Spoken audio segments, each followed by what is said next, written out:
And good morning, good afternoon, and good evening. Welcome to the third and final day of the Kalecki conference. A special shout out to the people down under who are attending at this late time for them. So good night to them. The first paper of the day is by Hanna Szymborska, and the chair of the session is Melanie Long. Melanie is an assistant professor of economics at the College of Worcester in Worcester, Ohio. Her research documents gender and racial inequality in U.S. consumer credit and housing markets, and it explores the impacts of such inequality on household financial stability. She completed her PhD in economics at Colorado State University in 2019 and received a BA in economics from Westminster College in 2014. Melanie, please. Great. Thanks so much, Louis-Philippe. I will introduce Hannah in just a moment. Before we do that, just a few reminders about the session. So remember, if you're, when we're watching the presentation, please remain muted just to limit any background noise. We will have an opportunity for questions at the end of the session. So it'll be a 90-minute session. We'll finish up at 10:30. And we will have Hannah speaking for about 45 minutes, plus or minus. So there'll be plenty of time for questions. We'll cover those at the end. If you do have questions at that time, you'll be able to use the raise hand function, and I'll call on hands one at a time there, or feel free to post in the chat as well, and I'll keep an eye out for those questions and go through them at the end. If we do finish a little bit early, we will stick with the scheduled timing for the next session, which should be at 10:45 this morning. So without further ado, I'll go ahead and introduce Hanna. So Hanna Szymborska is a senior lecturer in economics at Birmingham City University in the UK. Before that, Hanna was working at Open University and with the UK Civil Service, and she completed her PhD at the University of Leeds. Hanna researches wealth inequality and financialization using heterodox perspectives, and she's interested in investigating the relationships between macroeconomic policy, financial sector operations, and wealth disparities across social classes, gender, and race. She's published in peer-reviewed journals as well as in blogs and magazines, and has contributed to edited volumes. Hanna is also a co-founder of Diversifying and Decolonizing Economics. So with that said, I'll hand it over to Hanna. Brilliant. So before I start, I just will share my screen. So bear with me just a second. Share. Okay. Can everyone see the slides? Yeah. Okay. Brilliant. Yes. So welcome everyone. First of all, thank you to Melanie, Louis-Philippe, and to the organizers of the conference for inviting me to speak, and I feel really honored to be speaking in the lineup of such fantastic and distinguished speakers on Kalecki. So thank you very much, and thank you to all the participants for joining at the very late or very early hour, or taking time from the middle of your weekend to listen to this presentation. So what I would like to talk about today is a bit more perhaps meta look at Kalecki's work and his method of economic analysis, and I will argue that it actually helps us approach some of the key issues in our recent history, but also in the economics profession itself. And before I go any further, I would like to just say a few words about a great person that is no longer with us, the late Julio Lopez Gallardo, who very sadly passed away earlier this year. So I very much would like to dedicate this presentation to him. And I will also take some time to discuss Julio's contribution to our understanding of Kalecki's work. So to start with, I'm gonna briefly talk about why I decided to brought up this issue of micro-macro distinction in economic analysis. And I'm going to argue that through a very brief analysis of the recent events in capitalism. And here I'm going to be also taking a nod to Kalecki's and Julio's work. Then I'm going to be more specific about what exactly do I mean by the challenge, by Kalecki's challenge to economic analysis. And I will finish up by a reflection on how we can take advantage and take opportunity to learn from Kalecki, and in terms of how we approach economic analysis and how we can improve the state of the economic profession to produce a better economics for our present times.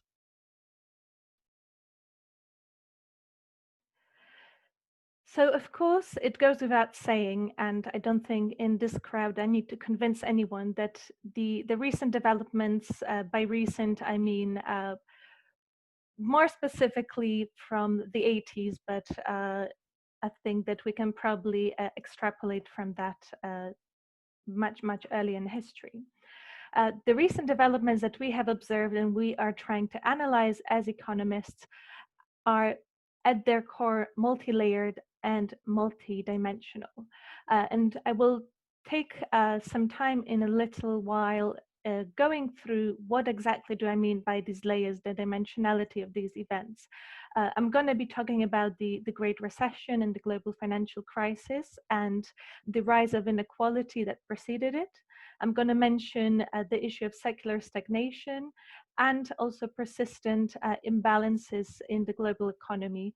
And I'll also mention, of course, the elephant in the room, which is COVID-19 and the economic crisis that we are currently going through.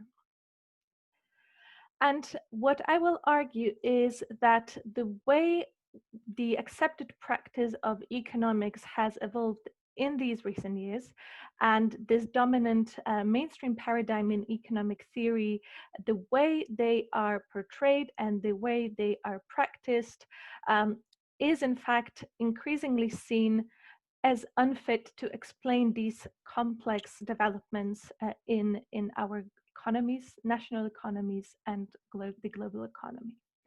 And I just wanted to take a very quick overview of some of the headlines that have criticized the dominant narratives in economics. And you will notice that these titles, these authors, these figures are very much non-heterodox or pluralist, almost mainstream, and a fairly widespread in its reach.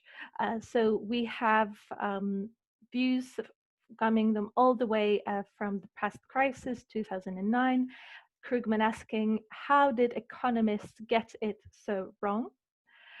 Then more recently, we have also the opinions that link the economics, the dominant narrative in economics to failing to factor in the impact of COVID and also the very pertinent issues of diversity and how the practice of economics has really been shaken by the Black Lives Matter movements and what it means for the economy and for the economy, for economists and for economics itself. How can it withstand these pressures from the real world on its own practice? So what I just wanted to highlight by looking at these headlines is that the criticisms of the dominant paradigm in economics are no longer limited to heterodox scholars, many of whom are here today, but they have emerged in the public discourse, even among some of our colleagues on at the mainstream end of the spectrum. And to cut the long story short, the main points of critique are the following. Firstly, the belief, the conviction that ultimately the market mechanism is the best way of delivering economic prosperity, whether it's with a hands-off role of government or more hands-on regulatory role. Even our more open-minded colleagues like Krugman, like Joe Stiglitz, have that belief that in the end, if only markets were allowed to work properly, all would be good, things would be better. On the other hand, I mentioned the role of government. There is a very vivid example of how the role of government in economic policy has been limited, actively limited by this dominant paradigm in economics. And we have already had presentations yesterday and the day before discussing the role of fiscal policy, monetary policy in Kalecki economics, and how it matters for policy in times of COVID and beyond. And what is important is that it's not just passively correcting for quote unquote market failures, but actually also actively facilitating market mechanisms. Another point that especially in light of this social unrest, the Black Lives Matter movement, that has been discussed is the limited methodological toolkit. And that concerns not just the type of methods and models that are used in mainstream economics, but what lies at the root of these models and how much can they be bent, extended to accommodate reality without giving up on this limited assumptions that I will discuss in a little while. And lastly, last but not least, of course, many of us know firsthand, have experienced firsthand the barriers within the profession itself, be it the reign of the top 5 journals, which determine what gets to be classed as economics, who gets to progress in their career, who gets to have their work out and cited and increase in relevance within the profession, and who is kept at bay, who is prohibited from that. And I think we would agree that it's not just structural barriers across the identities of scholarship, but also across the ideological or the methodological spectrum as well. So to kind of summarize, in terms of COVID-19, in times of Black Lives Matter movement, this dominant approach to economic theory, practice, and also policy is once again under pressure. And as we have discussed in this conference in the past couple of days, heterodox economics ideas are there to provide a realistic alternative to this flawed dominant approach. But what I will argue today is that heterodox economics, broadly defined, it's also not without its problems. In some schools of thought, I would argue that we can observe some tendencies towards class reductionism, i.e. thinking that the inequalities between social classes are the kind of ultimate reigning mechanism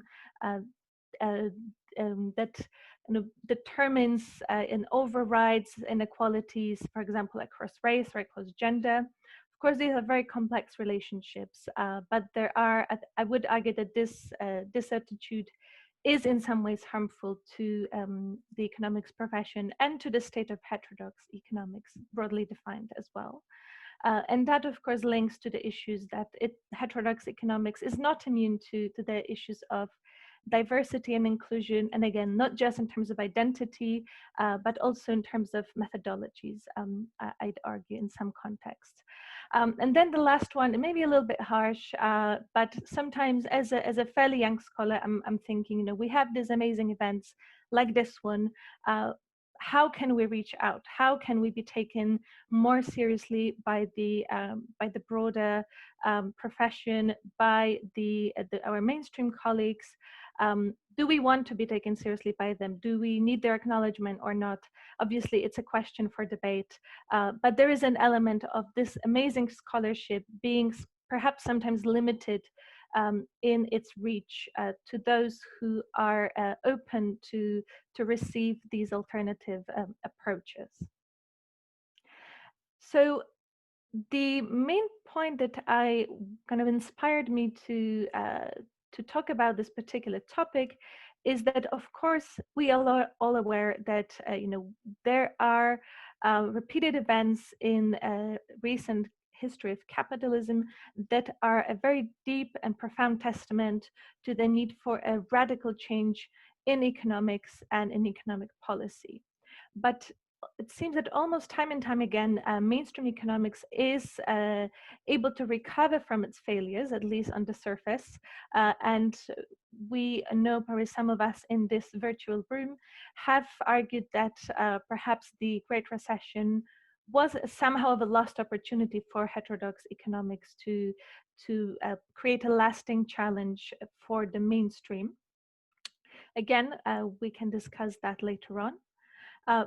So what I will try to argue today, what we try to convince you, is that the change that we need needs to involve not just the theoretical approaches, not just the plurality of whether we look in heterodox or mainstream theories, but also the analytical perspective, something I'm going to elaborate on later on. As well as methodological toolkits, epistemology, and the identity of scholarship itself. And I'll mention these last few points in a less detail towards the end. So to motivate my focus, my insistence on the need to rethink our approach to economic analysis, and I argue that it's pertinent both to our mainstream colleagues and to some heterodox economists as well, is by taking a very brief look at the recent events in our capitalist history. And again, many people in this virtual room have produced a fantastic scholarship on how widening income inequalities has been one of the key factors behind secular stagnation in advanced capitalist economies. And for example, Eckhard Hein has had a very extensive body of work on the shareholder value maximization, the changing preference of corporates towards short-term financial profits. And we also have, in very broad strokes, a very interesting strand discussing the financialisation of the state, so the neoliberal turn in economic policy, and how the balance of power between economic agents has shifted in a way that economic policy is now actively facilitating income inequality and facilitating this persistent social injustice in advanced capitalist economies. And as again we have already heard in this conference, and probably many of us know from our own research or our own familiarity with the financialisation literature, these broad processes, financialisation of different dimensions. So here I'm just mentioning corporations, mentioning the state. There is a extensive literature on financialization of daily life, and another aspect of our economic analysis. But more broadly, the main processes behind that resulted from these changes that are one of the key determinants of the poor state of the economy that we have observed recently, and why we observe this massive crisis right now that has been facilitated by COVID, but as probably many of us would agree, it has not been caused by COVID itself. The COVID has been a catalyst, but what lies at the back of it, at the background, are declining levels of productive investment, low productivity growth, low growth of real wages, and the rising power of financial sector through financial deregulation and financial innovation. And here I would like to take a minute to talk about the very specific episode of financialization, or what I called financial sector transformation, since the 80s, which has been very strongly linked to not just widening inequality, but very specifically to structural inequalities and identity-based discrimination. So we know from existing scholarship that, for example, in the US, the subprime lending boom could not have happened had there was no historical legacy of redlining, i.e. denying mainly communities of color sustainable credit, and racial and gender discrimination. Also, can probably throw in here class discrimination that is codified in laws and in also informal practices of everyday economic life. And we know again from existing scholarship that the rise of structured finance, so the process of securitization, has been facilitated by this large pool of borrowers who had been previously discriminated against based on their identity, based on gender, based on their race, based on their low income, low class status as well. And given the broader liberalization measures in the US economy, so here we're talking more specifically about the US case, we have also observed faltering growth of real wages, which has been then associated with this increased need among many consumers to get onto the unsustainable homeownership ladder or to accumulate a sustainable level of debt just to maintain their living standards. And there is a very large post-Keynesian and heterodox literature on the issue of debt inequality, financialisation, and crisis. And there is evidence that within this process, this process has resulted in marked differences in returns to wealth, so returns to homeownership across different categories of households. And in some of my earlier work, I have found, for example, that Black and Latino households or households headed by women tend to experience much lower increases in their relative position in the income distribution from owning certain types of wealth, for example, business equity or securitized wealth, securitized financial assets, compared to white households or male households. And there's also evidence provided by Wolf that households in the bottom of the distribution have experienced overall greater losses from the financial crisis in 2007 than those towards the top of the distributions whose overall losses in wealth were overall less severe. And of course, that carries profound consequences for how different households across the distribution, across different identities, have been able to recover or not from the Great Recession, and in what state their finances have entered the COVID-19 crisis. And again, in terms of the Great Recession, there has been very widely documented unequal impact of the crisis on low-income families, women, Black and Latin individuals and households who were effectively the last in and the first out in terms of wealth ownership, and that ownership of wealth has been greatly unsustainable because it has been linked to these institutional changes in the financial sector and the perverse incentives of financial investors that had been facilitated by economic policy changes since the 1980s.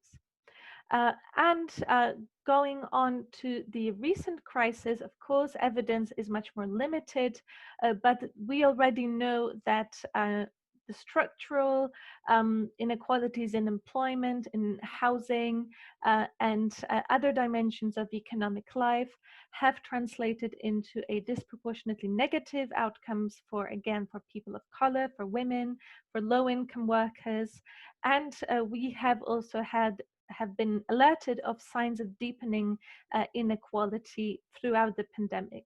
So COVID-19 is not, as many assert, a great equalizer. Yes, perhaps the virus itself affects the bodies of people in the same way, but again, the rate and the likelihood and the consequences of getting ill and being affected by the broader crisis in the economy that we are currently experiencing is by no means equal across classes, across races, and across genders. And here I would like to take a very quick detour, and I will mention, of course, how it is related to my analysis so far. I would like to also mention that these issues of the multi-layered nature of these inequalities and crises that we are observing are also observed at the level of the global economy. So not just within the US, it's not an isolated case. When we look at another problem like global inequality, we can also observe these layers of complexity that then have lessons for how we approach the analysis of these problems as economists. And again, scholarship has shown that the global inequality is systemically embedded in the way that the global economy has been organized. There is very broad scholarship coming from the global south on the dependency in the global economy, the persistence of inequality between the core countries in the global economy in the global north and the quote-unquote periphery countries in the global south. And again, there is evidence that the policies promoted by the gatekeepers of that international monetary system, the International Monetary Fund, the World Bank, and also other organizations, the Fed, the ECB, and so on. Policies promoted by these organizations mainly focused on limiting fiscal policy space in the developing world and promoting competitiveness have been instrumental in reproducing these global inequality dynamics that we have observed.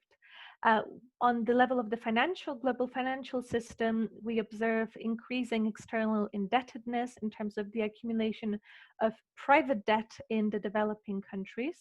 And to that is linked the issue of currency hierarchy, meaning that the problem of debt in the global south becomes particularly acute, given that often this debt, foreign debt, is taken out in a more globally accepted currency like the dollar, like the euro, like the yen. So of course, when the currency fluctuations kick in, that has profound consequences for the stability of these economies in the short term and in the long term as well. And of course, in the present context, again, mentioning the elephant in the room, all these processes, historical and also more recent, after the Great Recession in 2007, mean that many countries in the global south now face a vastly restricted capacity to deal with the crisis and with the virus. And here I would like to describe the work of Julio Lopez and also bring to your attention my collaboration with Julio that unfortunately we were not able to complete due to Julio's passing. But I would like to very much take some time again in this presentation to discuss Julio Lopez's contribution to our understanding of Kalecki and how that helps us understand global inequality and our approach to analyzing that global inequality itself. So Julio Lopez has studied Kalecki and open economy extensively in his work, and he brought forward Kalecki's view on global inequality. And what is very fascinating to me and to us in this presentation, hopefully, is again that multi-layered nature of the analysis of this multidimensional problem of global inequality. And Julio has shown that Kalecki emphasized the fallacy of restricting wage growth, i.e. promoting competitiveness, as a way to increasing output and increasing demand. And many of us are familiar with the neoclassical economics assertion that a fall in wages, a fall in input cost would facilitate expansion of output and employment through improving the trade balance, mainly the expansion of exports and foreign demand. And that higher demand would then mean that any potential issues in terms of unemployment due to the fall in wages would be absorbed by these changes in foreign trade. And if we look at the policies that are often promoted by the Bretton Woods Institution nowadays in these structural adjustment programs, it is very much so about restricting wage growth for workers in the global south or in other countries that use these facilities, multilateral lending facilities.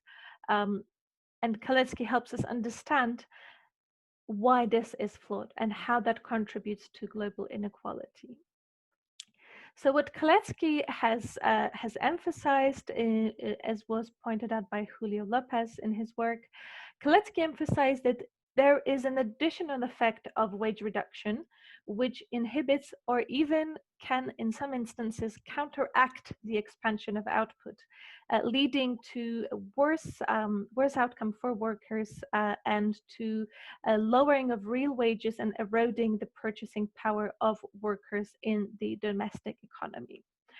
And Kalecki explained it in this way that while lowering of wages does reduce the cost of labor, it does not affect the price of the imported inputs that need to be the price that needs to be paid to produce and to generate these export goods. And while the wages are lowering, the price of imported inputs are not. And to cut the long story short, this leads to the erosion of the purchasing power of workers, which then may have a negative effect on investment levels in industries that produce wage goods. And so what Kalecki has shown us is that the final outcome of a fall in wages is uncertain, and it depends on the extent to which the volume of export increases in response to that fall in wages. And of course, this is where this kind of conditionality kicks in. So of course, in cases where the volume of the exports increases substantially, this perhaps is less of an issue. However, Kalecki was in fact skeptical about the size of the elasticity of exports in this particular case, because he noticed in his more micro analysis that we do observe imperfect competition rather than perfect competition as envisaged by many neoclassical economists.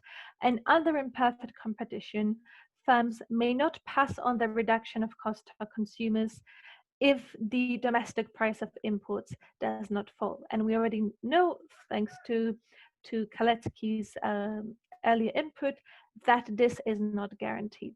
This is not an automatic process. What then happens is that under imperfect competition, this may lead to an increase in the degree of monopoly, which then translates to a higher share of profit income in national income. And this leads and actively reproduces income inequality as national income gets redistributed away from workers. And that, as we know, leads to a fall in aggregate demand, which then can offset any gains in trade balance. Julio also mentioned that Kalecki noticed that there is another way of ensuring competitiveness through currency depreciation. So it's not the same mechanism as a fall in wages. However, Kalecki also saw a similar problem in the case of ensuring promoting competitiveness through currency depreciation. So in this case, nominal wages remain the same. However, the prices of imported capital inputs rise due to this currency depreciation, which in the end has a similar outcome, i.e. erosion of real wages, erosion of purchasing power of workers, a fall in aggregate demand, and increasing inequality and potential also losses in output. So here I am getting at the kind of the main point of the presentation that I wanted to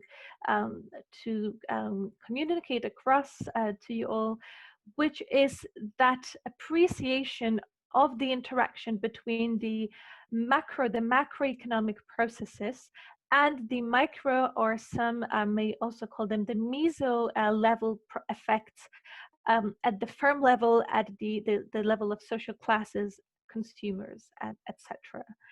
And with Kalecki's open macroeconomics, this appreciation concerns more specifically foreign trade and production for exports. But essentially, it does expose the limitations of the current approach to international economic cooperation and how countries are encouraged to become integrated into the global economy. So what Kalecki shows us is that neoclassical policies that recommend wage flexibility, and we will see that with the IMF, with the World Bank, with the current policies promoted by these organizations, this promotion of wage flexibility relies on the expansion of exports, but as Kalecki tells us, output may actually contract instead of expanding if national income in the domestic economy gets redistributed away from wages towards profits. And I haven't put it on the slide, but if you read Julio's work on Kalecki and open macroeconomics, you will read and you will learn about this, again, multi-layered, multi-dimensional class struggle of both workers and capitalists in an open economy. We can discuss that perhaps further in the Q&A, but again, it's extremely fascinating to see how this appreciation of these different interactions between the macro, the micro, the meso, enriches our understanding of how a problem like global inequality and persistent underdevelopment in the global south can be understood. So what I will argue in the rest of the presentation, more specifically focusing on a more methodological discussion, is that what Kaleckian approach helps us to see is that by neglecting this multidimensionality of economic analysis, this actually contributes to the reinforcement of these corporate dynamics and of these processes of inequality and secular stagnation more broadly, that I have discussed in the earlier part of the presentation. So this is what I have meant when I wrote the title of the talk. So this is this Kaleckian challenge.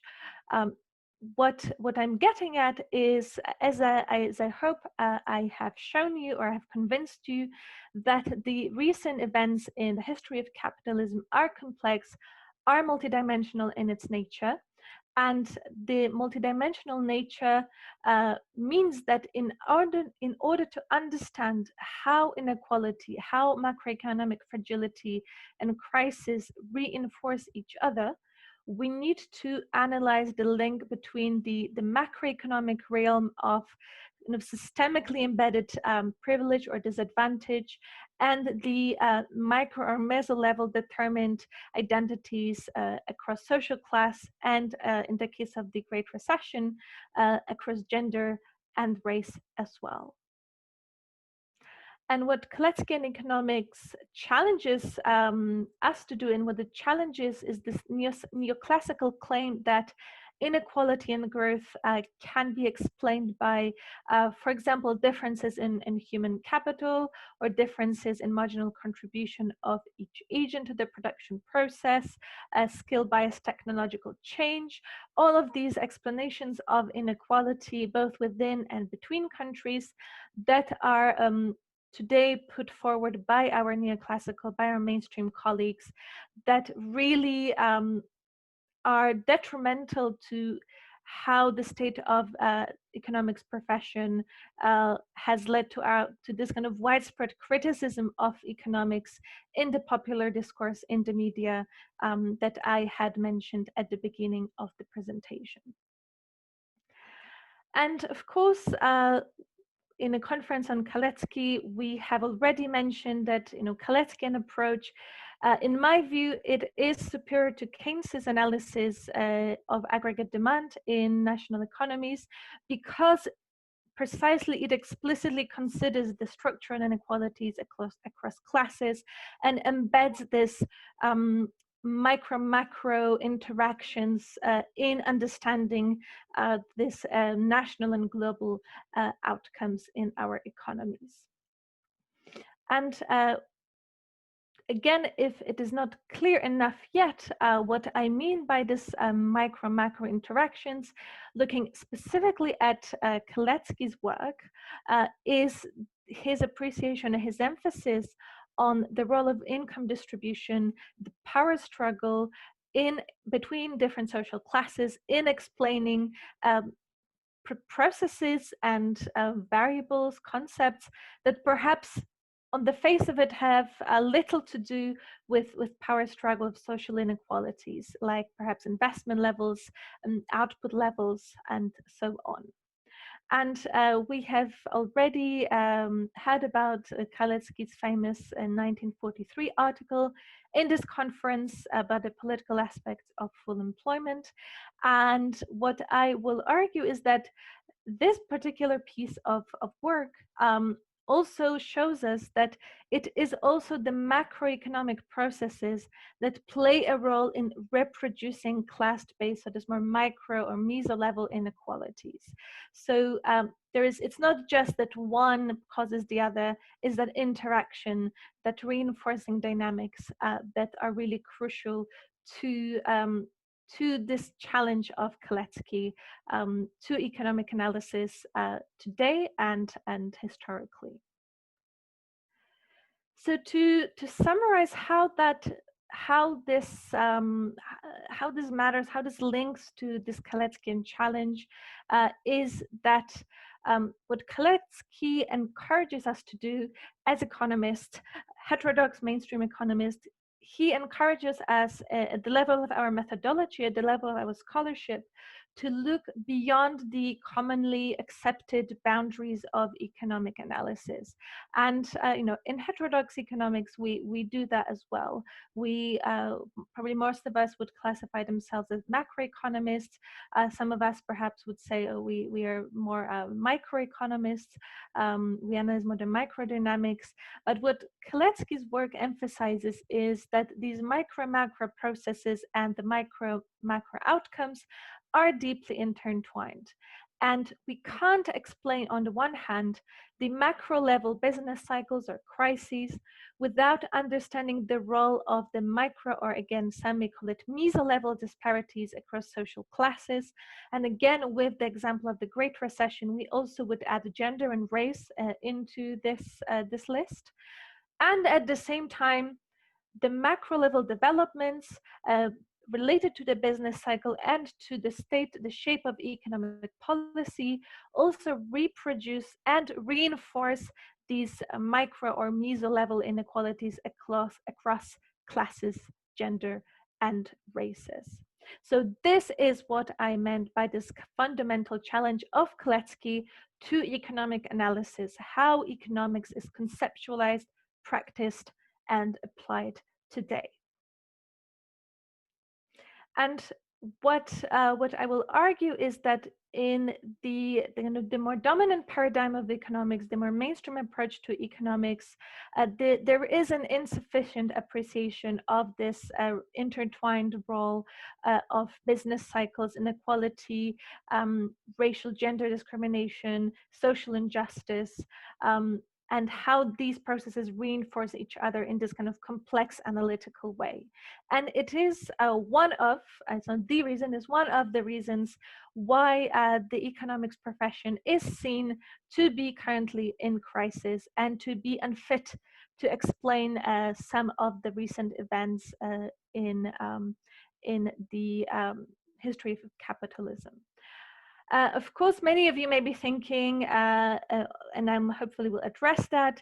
Okay, so mainstream approach has had this big project of microfoundations, going all the way back to Lucas and Lucas's critique, and that profound emphasis in mainstream economics on the need of having elements of microeconomic analysis within macroeconomic scholarship.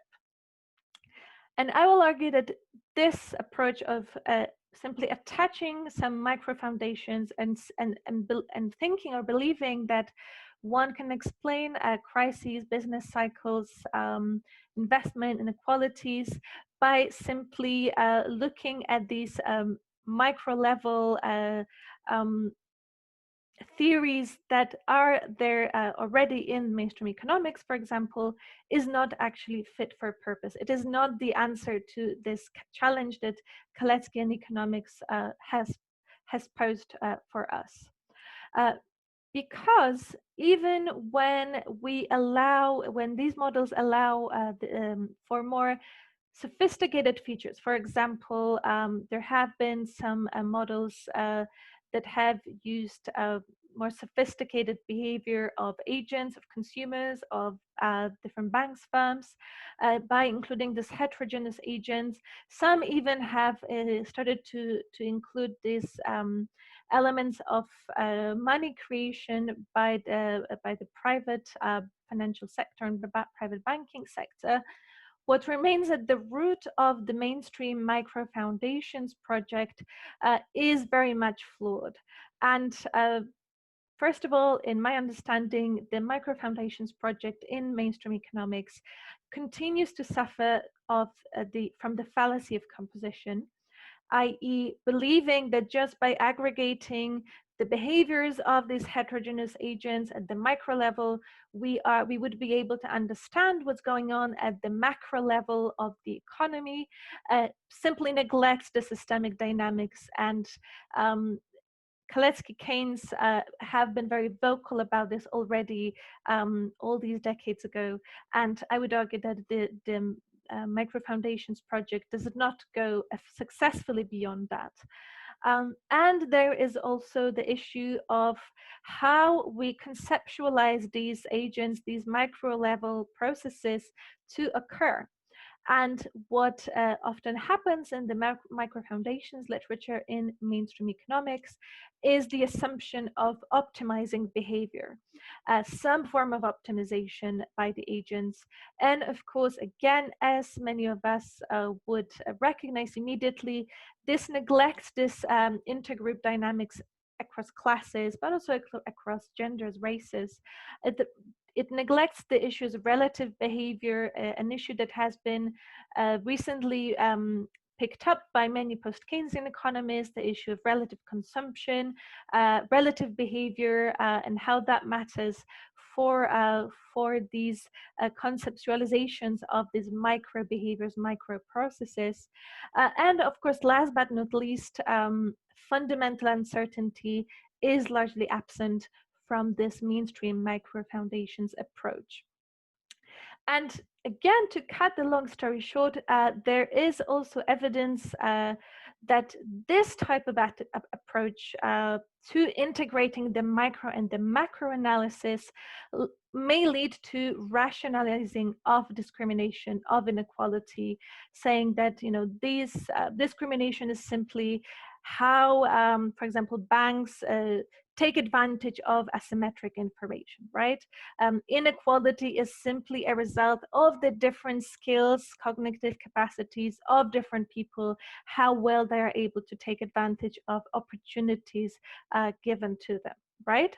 So this is, I would argue, actually a very, very dangerous approach to attempting to integrate this micro, meso, and macro processes in economic analysis. And of course, as a heterodox economist, I will argue that heterodox economics encompasses a wide range of insights which more successfully address these micro-macro challenge, be it, for example, Kaleckian or post-Keynesian economics.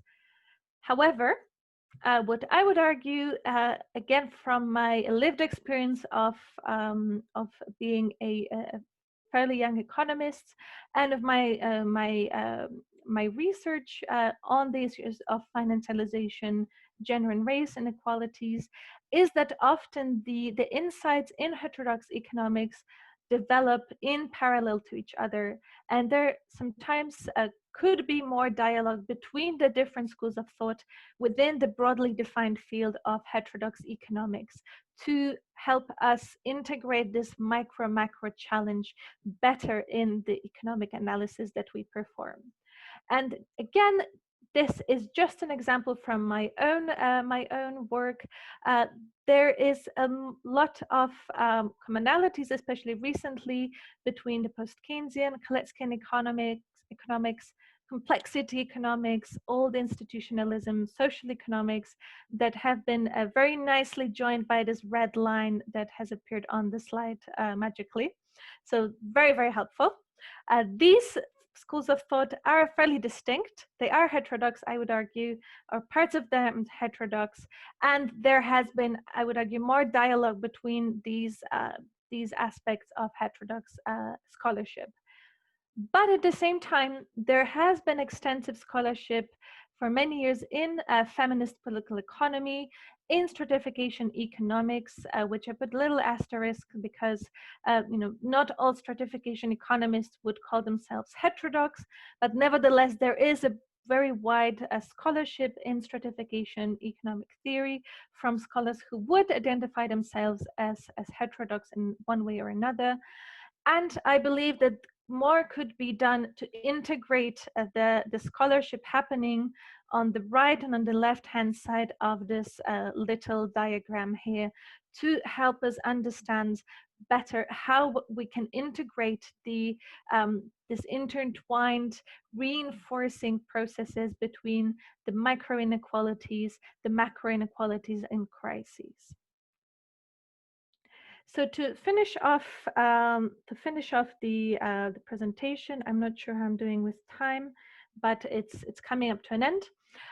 So what I would like to mention first is, again, the work that we were attempting with Julio, the collaboration with him, which was unfortunately not completed because of his sad passing a few months ago. We were discussing the question of, do we need a new Bretton Woods system to deal with these global inequalities? So how can we rise to the challenge of this multidimensional global inequality, multidimensional in terms of the analytical levels in which it can be understood? And of course, we observe some similarities with what the situation that prevailed in 1944 at the time of the original Bretton Woods agreement, but there are also marked differences that relate specifically to the external debt levels and the restricted domestic policy space in the global south.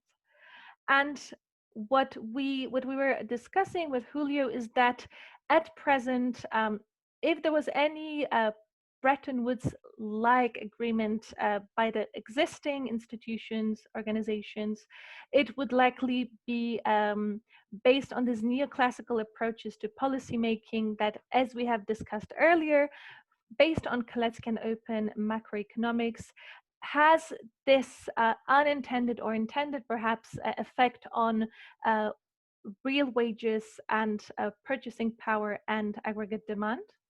So what we were arguing in that unfinished project with Julio is that in the current circumstances, and we'd argue especially so in light of COVID, any proposals for global economic cooperation need to be based on radically different ideological and analytical foundations. So if we get asked, do we need a new Bretton Woods? Again, this is perhaps an issue we can discuss in the Q&A based on that project with Julio. But how it links to the rest of the presentation is that, we need to really go beyond looking just at one level of analysis because that kind of misses out on the detail of these mechanisms that reproduce systemic inequalities. And again, I'm going to briefly mention Kalecki's idea for an international monetary system that is an idea, perhaps a starting point to bring us towards a fairer global economy.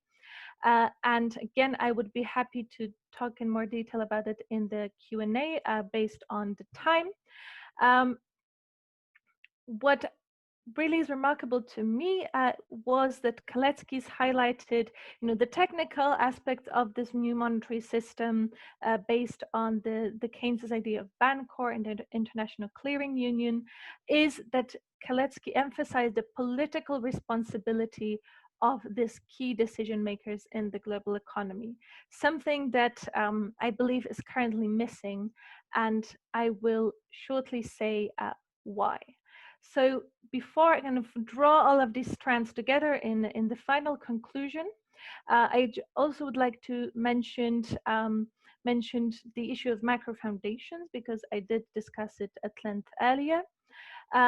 So I would argue that the call for microfoundations needs to be abandoned. It is not the way that I believe this challenge of micro and macro multi-layered analysis to understand these global challenges.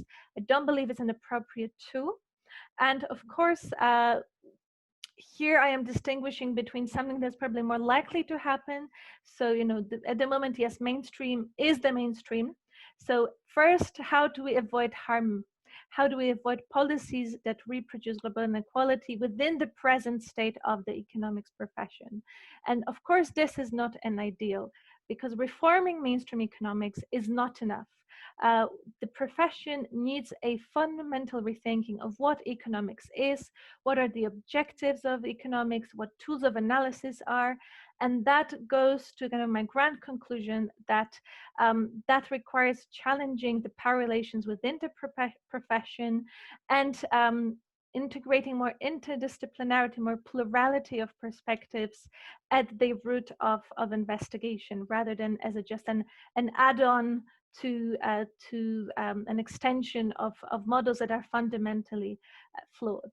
And to that end, I would argue perhaps, or in my opinion, not perhaps, but perhaps some of you are not yet convinced, but I believe that having this distinction in scholarship between macroeconomics and microeconomics is perhaps detrimental to that end of achieving that more sophisticated, more multi-layered analysis of the current global challenges.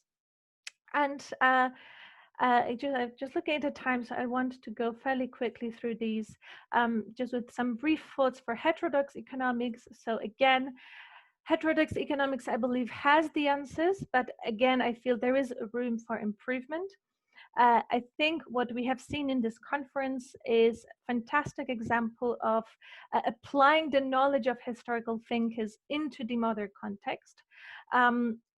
What I have done in my own work that I haven't discussed at length here, but I did hint at when discussing the issues of Great Recession, subprime crisis, racial and gender inequalities, is this attempt to integrate, if you remember this purple table, the right-hand side, the feminist political economy, stratification economics, into the other realms of heterodox economics, the post-Keynesian economics more specifically, Kalecki economics more specifically. And as again, from my lived experience, I can say this is not an easy task to join these very different, conceptually different, methodologically different schools of thought within heterodox economics. But nevertheless, there is a role for the young scholars and for the established scholars within our field to go in that direction and to facilitate that dialogue. And to put it in lieu of conclusion, something that I would like to discuss in this forum, given that I believe this is something that's not often discussed, even in heterodox circles, is how do we approach this inclusivity of perspectives?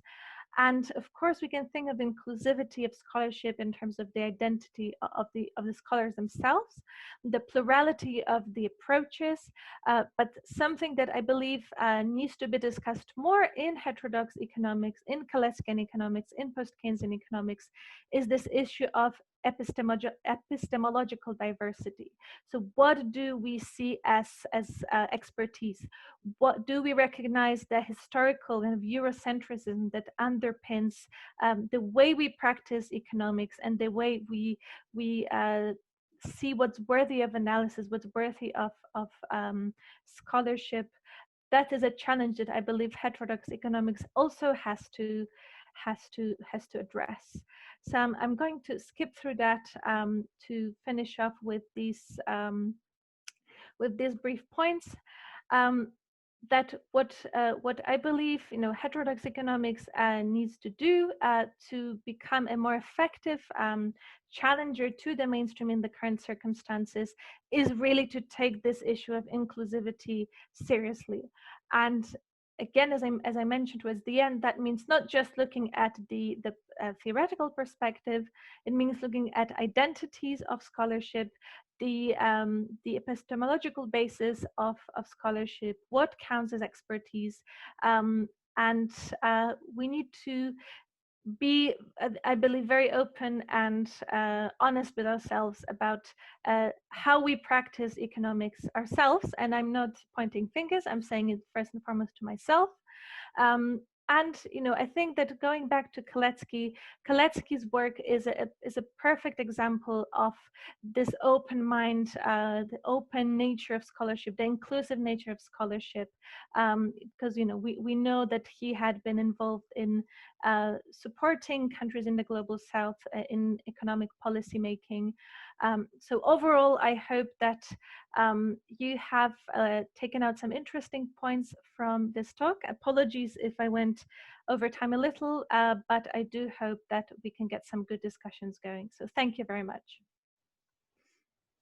Great, thank you so much, Hannah, for that presentation. At this point, we'll open it up to questions. So just a reminder, there's two ways you can ask questions. You could post in the chat and just send a message to everyone, and I'll read those out, and then you can raise your hand. I see there's a conversation going on in the chat, so I'll start with that question and then move on to the raised hands that I can see. So I'll go ahead and read the question, and if the poster would like to add something, go ahead and raise your hand. I'll keep an eye out for that. But we have a question from Marc Lavoie. Hannah said that COVID-19 was only a consequence of a more general crisis and not the cause of the current crisis. How can you justify such a claim when in North America, such as the USA and Canada, the rate of unemployment in February 2020 was the lowest it had ever been? I guess we'll go one question at a time, if that works for you, Hannah. I don't know. I think it would be interesting to perhaps collect a few. Collect a few? Okay. I just think that just for because I've been talking for a long time. I think sure. It would also be interesting what others. Sure. So I'll just, you can review that question if you want in the chat. I'll go ahead and call on some of the raised hands then. Jerry Kurvisanos. Yes, thank you very much. And I congratulate you, Hannah, on your work here. It overlaps considerably with my presentation on the last session on the first day. And I particularly like the idea of the criticisms of the microfoundations. I can point to John King's book, The Microfoundation Delusion. And John King brings Kalecki and others to bear on the fact that that delusion has actually limited the ability to extend our study of economics. The question I have is about the meso level. You sort of hint at the meso level, but I'm not sure whether you have a view on where the meso level. You talked about key decision makers. The problem with getting a global agreement like Bretton Woods is that a lot of the key decision makers lie at the meso level.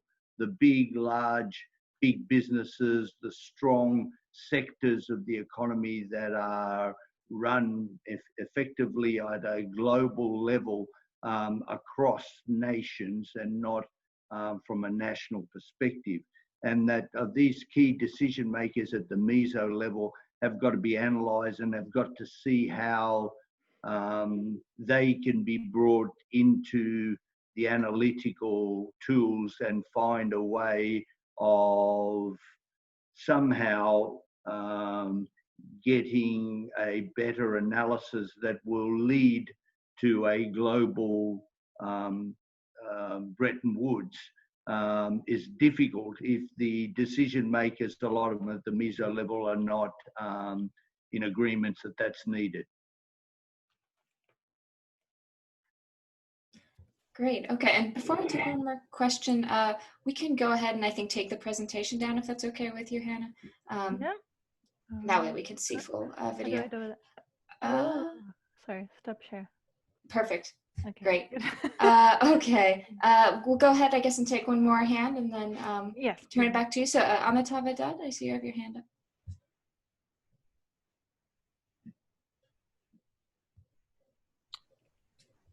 Sorry, hi. That was a good presentation. Again, very broad-ranging, of course. I don't have much of a basic disagreement with many of the things you're saying, but I would like to say one thing, which is based on the title of your paper, which is about micro and macro or things of that sort. And then you discuss meso in between, as Jerry mentioned.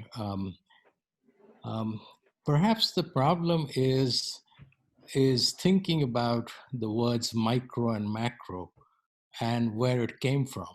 I don't think the classical economists or people like that had any notion of that at all. And so the whole idea has been set up by the emergence of marginalist economics. And so even to start with micro and macro as words, and maybe this is what you meant, already creates a difficulty. I think one can look at smaller units, larger units, and the whole system, okay? That is, it's not obvious at all why the individual should be the starting point of all analysis, okay? You mentioned, in fact, you're critical of I guess, Marxists to some extent, when they're saying they reduce everything to classes. But reducing everything to individuals, when we know that we are just a bundle of nerves and passions, is equally ridiculous, okay? So sometimes one can understand much more about behavior by looking at groups. And I don't think you're going to disagree with this point. So again, I think we need some clarity of what is the meaning of these multi-layered things, micro, macro. One other small comment about this is you say that mainstream economics, by having aggregations of micro, ignore the fallacy of composition. This is completely wrong. There are many orthodox models that do start with microfoundations of Keynesian type and have coordination problems. Okay, so yeah, this kind of criticism, I think, is problematic. So again, perhaps what I'm also saying is that maybe you could have zeroed in on these issues and not addressed all of the problems you see with orthodox economics, and kind of put all of them together as one homogeneous group, which they are clearly not. And also heterodox economists trying to appeal to the mainstream and having their voices heard. Well, good luck on that. Thanks. Okay, should I go with the first one? Sure. So I'm going to start with Mark's level question. So what I mean in this regard is that when I read the broader commentaries on the COVID crisis in the for example, in the media, in some of the kind of popular expert analyses, I don't see enough acknowledgement of the conditions of which the conditions which have faced us when the crisis hit. So I think that I did not mean to say that we had a crisis and then COVID hit. Rather, what I meant to say is that why did COVID cause a crisis in the first place of such proportions? Yes, of course, we know the immediate kind of the most obvious mechanism of the halt in production, halt in investment, halt in consumption. But why do we observe these asymmetric impacts across different classes, across genders, across races? Why do we observe such a large scale of unemployment losses and job losses across these different sectors? What I believe is that the public discourse does not acknowledge sufficiently the issues of inequality and the type of job, the quality of the labor market, the quality of employment that that actually have been mentioned in the chat by several participants. So again, just to not create any confusion, I did not intend to say that we had another crisis already going before COVID, but I just think that the way we interpret COVID, and I think the way that perhaps down the line our mainstream colleagues may interpret this period is, on the surface, COVID plays out perfectly as an external shock, right? External shock to the economy and to our understanding of crisis as simply consequences of external shocks. Whereas I think we will agree as heterodox economists that there is the endogeneity of crisis within capitalism that cannot get obscured by the fact that COVID, in a sense, yes, it was a shock itself, but why did it ripple into the economy, into society in this very specific patterns? I don't think that this can be solely attributed to the kind of external nature of crisis. Going to Jerry's questions again, thank you very much. And yeah, absolutely, I think this is crucial what you have mentioned, and I think it just kind of adds to the challenge, really. I don't have the answer in terms of what exactly we should be doing, but I think one area through which we should be perhaps approaching this problem that you pointed out, i.e. these key decision makers being at the more meso level and perhaps escaping the immediate analysis, the immediate attention when we pose such a question about the new type of global economic cooperation is perhaps, so that approach, the way to approach it perhaps is by looking at the issues of taxation, right, and the massive loss of revenues around the world due to tax evasion, tax avoidance by these it is often undertaken by these kind of meso-level key decision makers that you described.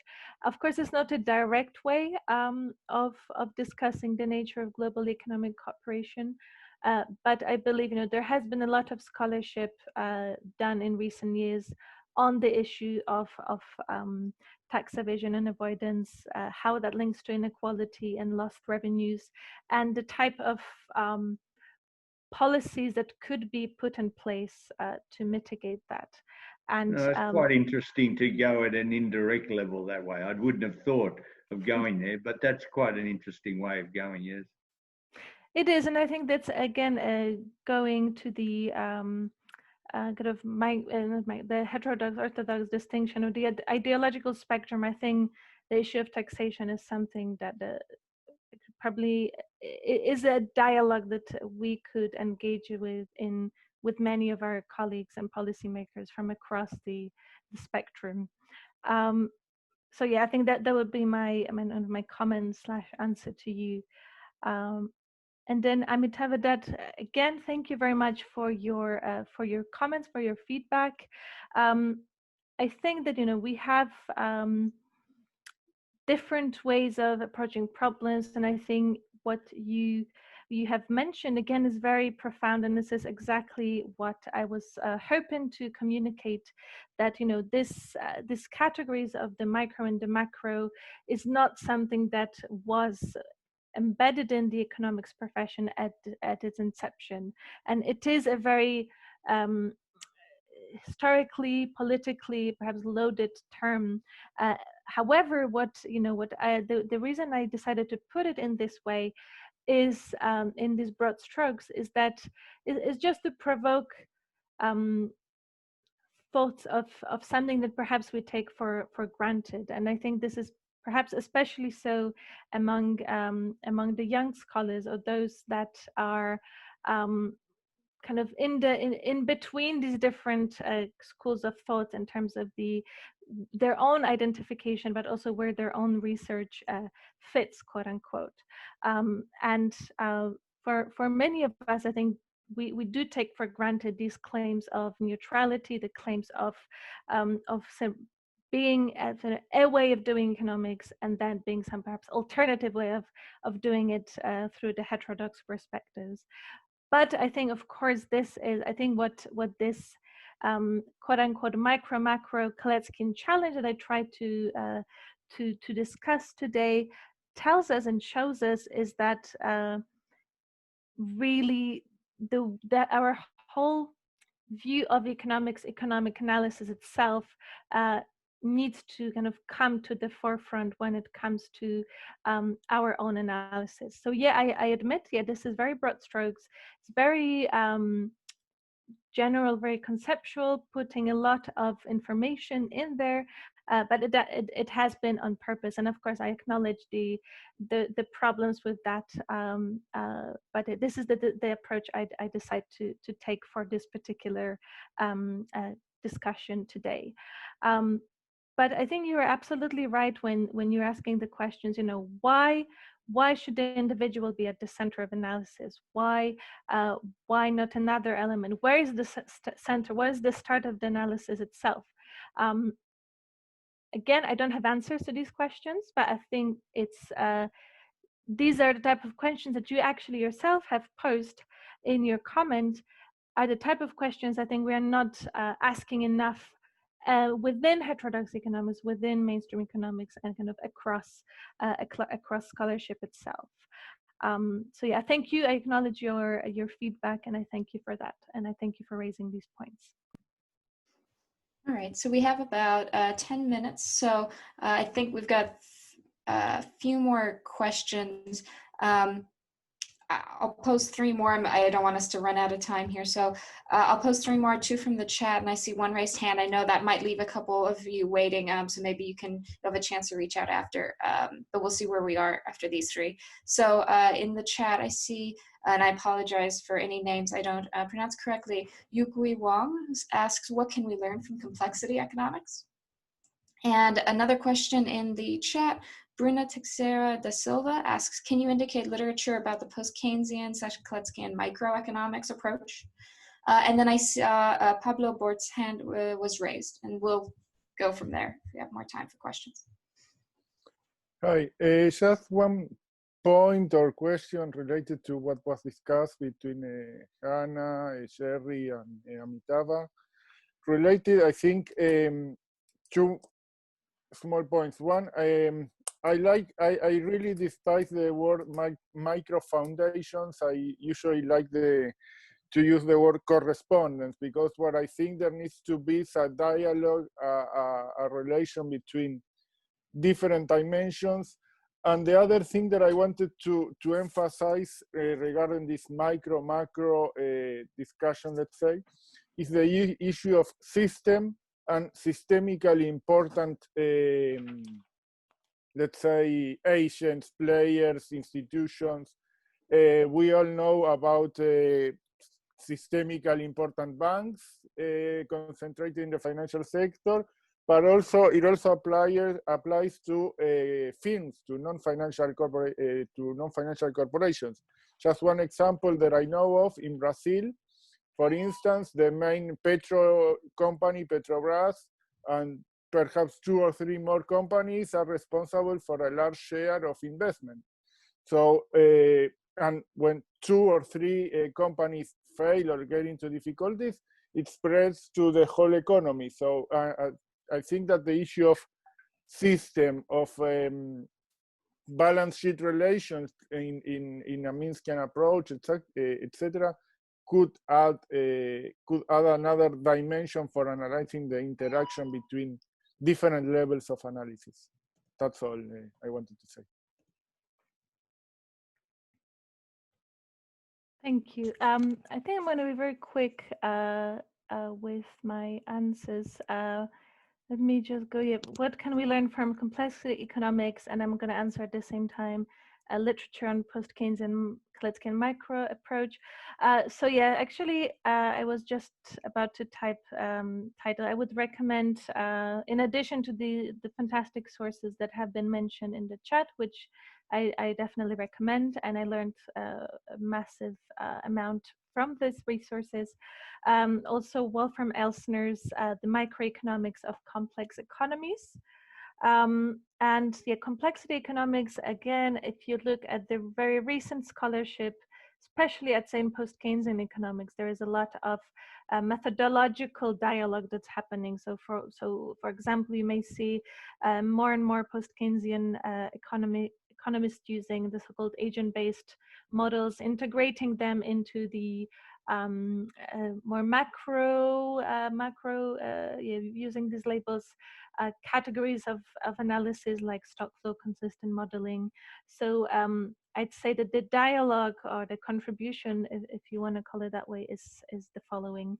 And yeah, Pablo, absolutely. I think the issues of systemic, what does it mean that something is systemically embedded, reproduced, needs to be at the forefront of these discussions. And I think it's perhaps a more fruitful way of approaching it than focusing on the what's micro, what's meso, what's macro in itself. It's a tool. It's a tool, of communication. But I think this is systemic. Systemic is really what's at the core of this whole debate. Great. All right. Earlier, I think we saw Mario Saccaraccio. Yeah. I think you're okay. Yeah, I'm sorry. I just actually I have a comment and maybe a question. I'm not sure if it's really a question right now, but certainly a comment. One on this macro stuff. I recall. I should mention that I took a course in microeconomics in the 1970-1971 academic year with Thomas Makopoulos. And when he was teaching his micro, and he had a textbook that he produced subsequently that came out in the Oxford University Press in 1978. And I recall a lot of this discussion about macro basis, but before I say that, I should mention that until the 1960s, certainly until the mid-1960s, if not later, there was no micro and macro courses, for instance, that you would find. They did not exist. They only had, one was price theory. In fact, even Milton Friedman wrote a book, I think it was in 1962, price theory. It wasn't, you know, introduction to microeconomics or anything like that. So the one was price theory and the other one was business cycle theory, okay? Or a course on business cycles. So it wasn't even macro then, but once they was, you know, especially some of the bastard Keynesians, as John Robinson would say, at some point decided that the business cycle was dead because we could, in fact, pursue policies, now macroeconomic policies, okay, that can indeed stabilize the economy. That was abandoned. You know, the business cycle was dead and all that sort of stuff, you know. So I'm just saying there's a bit of a history. And it's interesting, in the early 70s already, like I'll give you the example of the course that I was literally taking there at the time. Tom Asmakopoulos wrote an article which was published in a book in the early 1970s by it was at the conference of the International Economic Association. I can't remember the exact date, maybe 1972, that was edited by Jeff Arcor, by the way. Okay. And exactly, they all bid into this thing that, you know, we could get into these micro foundations. And in fact, Asmakopoulos was one of those who was pushing for the idea that, yes, there are micro foundations and we can use Kalecki for that purpose. Now, I agree that you can use Kalecki for that purpose, but it's interesting in light of what Amitava just said, that I would, you know, I think we bid into something that is coming to haunt us again, because we're still, you know, stuck with these debates over the micro foundations or not. Okay? So in that regard, as I said, there's a bit of a history. The other thing, I don't know if I have any more time to mention this, but I had a long exchange with, this is on another matter. I had a long exchange with Julio Lopez in some 20 years ago, perhaps, or close to that now, in the early 2000s, over this whole issue, okay, of, you know, the open economy and whether or not, you know, obviously we all agreed that wage flexibility is no solution to solving anything, okay? But at the same time, there was a debate over the issue of what would be an appropriate exchange rate regime. And specifically, obviously, Julio defended, you know, some sort of fixed exchange rate, as indeed most, especially Latin Americans, have, you know. And in this case, I would say for very obvious reasons, because of course, when you are heavily indebted externally, especially in a foreign currency, that could put you in an incredible bind. Okay, and therefore you're stuck so in a sense you have a trade-off, which is, yeah, we may face less problems that way, but at the same time you're giving up your tools of macroeconomic policy almost to once you accept that. And he was willing to go that route, and I was arguing no. And I was giving the example of Canada here, where I'm from, where we have had a pure float now for a very long time. Okay, we have not given up our macroeconomic instruments, if you wish, of policy instruments, and where also. And this is in contrast to Latin America, to Mexico, let's say, another, which is that we don't have the same kind of pass-through effects. Okay, now that becomes a sort of micro issue here. Why is it, you know, that firms in Canada tend to absorb, let's say in this case, these pass-through effects a lot more than, let's say, in Mexico or Brazil or whatever, you know, in some other countries there. And that was an issue, and we debated a great deal about that, but we never came to some kind of conclusion on this thing. I just reacting to that because you were making a statement regarding that issue, which I would like to argue is still very heavily contested or debated. I mean, there are colleagues actually here in Canada, like John Smith in France is another one who's a very strong proponent of a floating exchange rate. There are many, the MMT people, they're all for floating exchange rates for reasons to do, again, with this whole issue of losing control of your macro instruments of policy. Okay. Melanie, yeah, I think I just want to say thank you, Mario, for sharing this. And yeah, I don't have anything to add over this really fantastic contribution of yours. So thank you for sharing this. And I just wanted to say that I'm just happy to be stirring this type of discussions, because I think it's something we need to discuss more. And I'm happy to hear from everyone who has contributed in one way or another. Great. Well, I think that brings us to the end of our session. We're about out of time, so I'm sorry I weren't able to get to everyone's questions. Maybe there'll be an opportunity to keep the conversation going a little bit later. Just want to remind you about the schedule coming up. So at 10:45, we have Reforming Capitalist Democracies, Which Way, being presented by Amit Badouri. So I hope you'll join us for that. Otherwise, thank you, Hannah, for the presentation. Thank you, everybody, for attending. And enjoy the rest of the conference.